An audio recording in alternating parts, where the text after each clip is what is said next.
দেখো পরের অঙ্কটা কি বলছে, 680 টাকাকে এ বি ও সি এর মধ্যে এমন ভাগে ভাগ করা হলো যেন এ বি এর 2/3, বি সি এর 1/4 অংশ পায়, তবে বি কত টাকা পাবে? দেখো কি বলেছে, এ নাকি বি যা টাকা পাবে তার 2/3 অংশ, ভালো কথা। আবার বি কি বলছে, বি কি পাবে, সি যা টাকা পাবে তার 1/4 অংশ। দেখো এখান থেকে আমরা রেশিওটা বের করে নেব, তাহলে আমাদের অটোমেটিক্যালি অঙ্কটা হয়ে যাবে। কোনো সূত্র মুখস্থ করার কোনো দরকার নেই, ফিজিক্যালি এই অঙ্কগুলোই হয়ে যাবে। আর এখানে b by c, c multiple আছে পার্সেন্টলি ডিভাইড হয়ে যাবে, তোমরা সেই হিসেবে ধরলেও হবে 1/4। দেখো এখানে আমার একটা টার্গেট রাখতে হবে, যে জিনিসটা কমন আছে, এখানেও বি আছে এখানেও বি আছে, তাই না?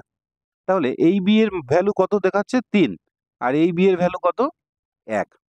কেন তা হবে, বি এর ভ্যালু দুটো সমান করতে হবে, ঠিক? তাহলে আমরা কি করবো, এর সাথেও 3 গুণ করে দেবো, এর সাথেও 3 গুণ করে দেবো, তাহলে কত হবে, উপরে 3 নিচে 12। তাহলে দেখো বি আর বি ভ্যালু দেখো একই চলে এসেছে, তাহলে আমরা এইভাবে বের করবো, A is to B is to C equal to 2:3:12। এটা আর একভাবে বের করা যেতে পারে রেশিওটা। দেখো এ ইস টু বি, প্রথমটা এ ইস টু বি কত হবে 2:3, ঠিক? আবার এখানে বি ইস টু সি কত বেরোচ্ছে 3:12, এই সরি তার আগে ছিল 1:4, তাহলে 1:4টাকে আমরা লিখবো।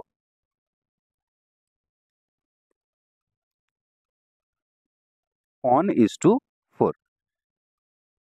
এবার দেখো এটাকে দ পদ্ধতি বলে, এইটাকে দ পদ্ধতি, দেখো বাংলার দয়ের মতো লাগছে এটা অনেকটা, দেখো এটাকে বাংলার দয়ের মতো লাগছে, তাহলে এটাকে দ পদ্ধতি বলে।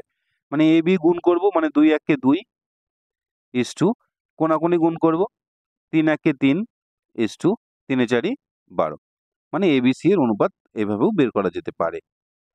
তোমাদের যেটা সুবিধা সেটা বের করে নেবে।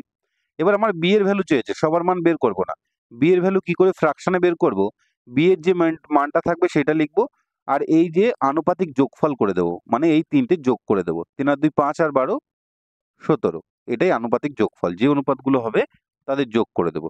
এই টাকার এই টাকার যে অংশ হবে আর 680 টাকার, সেই টাকাটাই পাবে কিনা বি, ঠিক? তাহলে 7 দিয়ে কাটবো 68, 4 17 68 শূন্য, 3 4 12, তাহলে আমাদের 120 টাকা কিন্তু অ্যান্সার।